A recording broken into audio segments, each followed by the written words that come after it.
আপনি চাইলে যেকোনো ইমেজ থেকেই টেক্সটগুলা এক্সপোর্ট করতে পারবেন। কপি করতে পারবেন। তার জন্য আপনি চাইলে অনলাইন টুল ইউজ করতে পারেন। জাস্ট আপনার ব্রাউজারে এসে সার্চ করবেন অনলাইন OCR।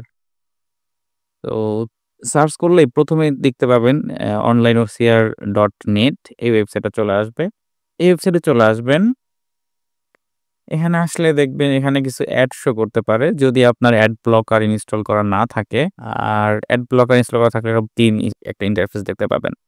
এনিওয়েজ এখান থেকে সিলেক্ট ফাইলে এসে আপনার যে ইমেজটা ওইটা আপনি সিলেক্ট করবেন এখান থেকে। আমাদের ইমেজটা আপলোড হয়ে গেছে। এখন এখানে এসে আপনি ল্যাঙ্গুয়েজ সিলেক্ট করবেন এবং এখান থেকে আপনি ৩ টা অপশন পাবেন। একটা প্লেন টেক্সট, একটা হচ্ছে আপনার এক্সেল, আর একটা হচ্ছে আপনার মাইক্রোসফট ওয়ার্ড। তো আমি মাইক্রোসফট ওয়ার্ড রাখলাম। সো রেখে আমরা যদি এখানে কনভার্ট এ ক্লিক করি তাহলে এখান থেকে ১০ সেকেন্ড টাইম নিবে। তারপর দেখবেন আপনার ইমেজে যে টেক্সটগুলা ছিল ওই টেক্সটগুলা এখানে এক্সপোর্ট হয়ে গেছে।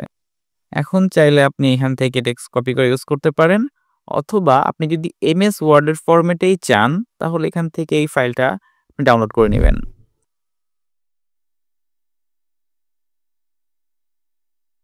আমার এই স্ক্রিনশটের জন্য এই ফাইল ডাউনলোড হয়েছে। সো আমরা যেটা ওপেন করি তাহলে দেখব আমাদের ইমেজটা যেই ফরম্যাটে ছিল ওই ফরম্যাটেই আমাদের এখন একটা ডক ফাইল তৈরি হয়েছে। সো আপনি চাইলে এখন এখান থেকে যেকোনো টেক্সট কপি বা এডিট করতে পারবেন। ইভেন আপনার ছবি সহ চলে এসেছে। এখন যদি আপনার বাংলা একটা স্ক্রিনশট বা বাংলা একটা কোনো ইমেজ থেকে যদি আপনি টেক্সটগুলো এক্সপোর্ট করতে চান, তাহলে অনলাইন OCR এ এখানে বাংলা অপশনটা এখন এড করেনি ওরা।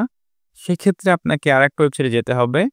সার্চ করবেন অনলাইন OCR বাংলা এবং এই ওয়েবসাইটে চলে আসবেন i2OCR। সো এখানে আসলে এখান থেকে শুরু করে ক্লিক করবেন অথবা স্ক্রল ডাউন করবেন। এখানে ক্লিক করলেও আপনি জাস্ট এখানে চলে আসবেন। এবার এখান থেকে আপনার বাংলা অলরেডি সিলেক্ট করা আছে। যদি সিলেক্ট না করা থাকে আপনি এখান থেকে সিলেক্ট করে নিতে পারেন। তারপর এখান থেকে আপনি ছবিটা নির্বাচন করবেন।